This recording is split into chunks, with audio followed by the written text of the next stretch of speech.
ఈ నెల 27వ తారీఖున బీఆర్ఎస్ పార్టీ సిల్వర్ జూబ్లీ బహిరంగ సభను విజయవంతం చేయాలని మాజీ ఎమ్మెల్యే డాక్టర్ రాజయ్య పిలుపునిచ్చారు. హన్మకొండ జిల్లా ధర్మసాగర్ మండల కేంద్రంలోని ఎలకతుర్తి గ్రామంలో సీనియర్ నాయకుడు సురేష్ ఆధ్వర్యంలో భూమి పూజ చేశారు. అనంతరం మాట్లాడుతూ రాష్ట్ర ఏర్పాటుకు ఎంతో మంది ప్రాణాలు త్యాగం చేసిన అమరవీరులను స్మరించుకోవలసిన సమయం వచ్చిందన్నారు. ఈ కార్యక్రమంలో సీనియర్ నాయకులు కర్ర సోమిరెడ్డి, హరీష్, మధుకర్, సీనియర్ నాయకులు పాల్గొన్నారు.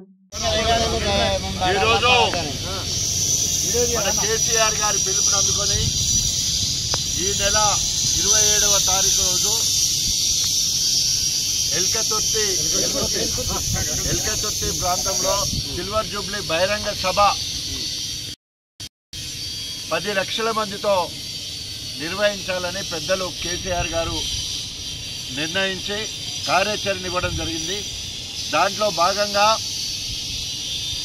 27వ తారీఖు ఉదయము ఆయా గ్రామాలలో బీఆర్ఎస్ పార్టీ జెండావిష్కరణ చేసుకొని సభకు తరలి రావాలని పిలుపునివ్వడం జరిగింది.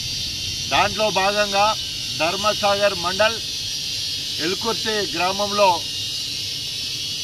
బీఆర్ఎస్ పార్టీ కార్యకర్తలందరూ కలిసి ఇక్కడ గ్రామ అధ్యక్షుడు సురేష్ తప్పని కొట్టాలి సురేష్ గారి